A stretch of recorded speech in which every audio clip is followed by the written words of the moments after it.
The Selfish Path to Romance. Download Chapter 1 for free at drkenner.com. Before the break, I talked about a married woman who has fallen in love with a younger student. See what you think about this and what advice you'd give her. Hello! Exclamation point. Please help me, Dr. Kenner. I fell in love with a young man who is 10 years younger than I am. He is 20 and I'm 30. What's more, I am married and I have a son.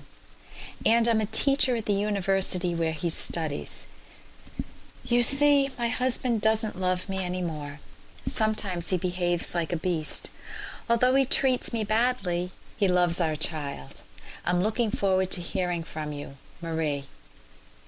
Marie, when you're in a damaged, bad marriage or a rotten marriage or in a marriage with a man who's acting like a beast, it's very easy to look outwards and get swept away in the heat of sexual and romantic feelings that are non-existent in your own marriage. So when you say that you have fallen in love with a younger man, I don't think it's a clean test yet. I think that anybody that would pay you more attention than your husband, especially someone who is a little amorous and available and warm, and of course this guy, if he's only 20 years old, he hasn't had a lifetime experience of dating. So it's easy to get swept away in that. Now, I'm not saying that this relationship would fail or should fail, because I even know of cases where an older person has married someone much younger, and it's worked out beautifully. And I've also known cases in therapy where the reverse has happened. It starts out well, but then the age discrepancy becomes more important as you get older.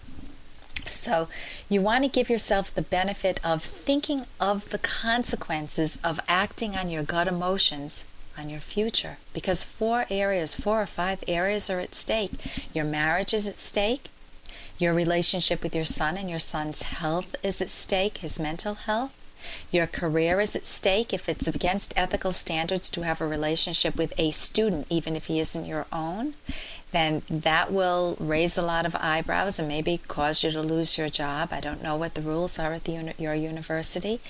Your relationship with your family and friends might change dramatically if they know that you're with someone 10 years younger. Especially a woman being with a man 10 years younger. It's more socially acceptable for it to go the other way. When the guy that you're with is the same age as their sons or daughters, it becomes a little awkward. With a romantic relationship, that's also an area that's at stake, because if he is 10 years younger, then he may be swept away with you, and then as you start to age, look for younger women, or it may be problems anyway. He's not as experienced. There are a lot of factors that go into that you need to think about. Now, I want to spend a moment on your marriage. Hey, I got to interrupt this because we've got to pay some bills. 30 seconds, that's it. A very quick ad, and then Ellen will be back. Romance. I wish I knew more about what girls want from a relationship. Boy, I wish I knew more about what I want. Where's that ad I saw? Here it is. The Selfish Path to Romance, a serious romance guidebook. Download Chapter 1 for free at selfishromance.com and buy it at amazon.com. The Selfish Path to Romance. That is interesting. Now, I want to spend a moment on your marriage. When you just toss out that your husband behaves like a beast, it doesn't give me any specifics. If it means he's physically abusive, then you need to get out of that relationship. You need therapy right away. If it means he drinks, he gambles, he has affairs, things that you don't do, you're leading a relatively clean life, then you want to decide, why not get a divorce? What's preventing you? Is it the same thing that's preventing you from acting on your gut feelings, which I'm not recommending with this romantic relationship? Is it that you're afraid to discombobulate things with your son, or that your husband may act vindictively and try to take custody of your son? Is that what's driving you? If your husband's psychologically belittling or demeaning or sexually intrusive, it's one-sided and it's always his way, and that's what you mean by beast, I can picture that, then you want to seriously look at getting a divorce from him. And you can try marriage counseling, because I have seen cases that are on the verge of divorce, and anybody, any person, normal person would say, oh my God, it will never last, and yet the couple's able to mend things. There's a context that they have that other outsiders don't have. So you could try therapy, but if you're already beyond the point of therapy, then I suggest that you seriously look towards getting a divorce before you ever act on these feelings towards this younger guy. You also may be exaggerating your husband's faults, because you found someone who's tempting. He's younger, he's taken an interest of you, he's showing you a lot of care and attention, and so suddenly, by contrast, you might tend to exaggerate what's wrong with your husband. Don't do that. If you're doing that, monitor for it and stop it. So with the marriage, you can look at what's your role in it.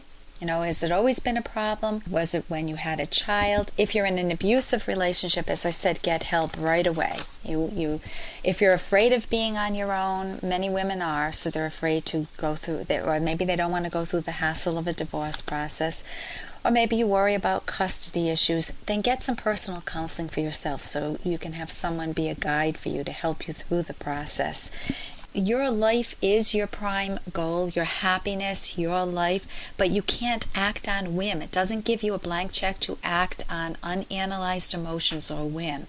And the effect on your child may be significant. So you can also get a book at my website, drkenner.com, by Florence Bienenfeld, which is helping your child through your divorce. So age can be a big issue too. I'll spend a moment on age now. You don't know this guy on a live-in basis. You're still in what you would call, too, the infatuation stage. So this may be you may be a passing interest to him. He may be very flattered to be loved by an older, more experienced woman. And it may have that daring or that taboo feel that you're married. He may feel like he's a rescuer getting you out of a bad marriage. And if you base your relationship on that, that's not a solid ground foundation for a relationship. Complaints about your husband. If you did leave your marriage and you marry him at the age, 20, 21, 22, he might discover that he hasn't had enough dating experience and he feels trapped, and he may feel like your child is baggage to him. And you may find that his eyes wander to a younger woman. Now, that's not saying that that will happen. It's saying that there's a probability that will happen. I've seen it happen many times. Again, I've also seen good cases, but they're much more rare. So notice, if you're unhappy in your marriage and it's behind trying to work things out, then I would look towards divorce. And this is a wake-up call. You use this guy as a friend, but don't lead him on to make it feel like an exclusive, because let him live his life too. If you do get divorced, then you need to work out each of the details of what that 10-year age discrepancy and the fact that he's a student would mean in both of your lives. You want to think of it clearly, and of course you have to figure out what impact it will have on your job. If he's your student, that is a major problem. Then you have to think of all of the ethical implications. Of course, it doesn't mean that it's a total no. I've known cases where that has worked, but that is a very difficult situation, and you're rattling a lot of other values in your life to make that decision. And here's a little more from Dr. Kenner. Fran, you remember that last weekend we had? You remember what we talked about? We talked about a lot of things. I mean about my getting a divorce. We didn't talk about it, Jeff. You did. You didn't really believe me, did you? They got it on a long-playing record now. Music to string her along by. My wife doesn't understand me. We haven't gotten along for years. You're the best thing that ever happened to me. That's enough, Fran. Just trust me, baby. We'll work it out somehow. Now that is a great method. That was from the movie The Apartment, a very old movie, but she's feeling very manipulated. Of course, she got herself into this position. She's in an affair, but notice she buys into him, trust me, honey, we'll work it out. She buys into all those lines, and at a certain point, the weight of all those lines becomes conclusive. He's lying. He's not going to leave his wife. He's not in an unhappy marriage, or he just wants me as a side dish in his life.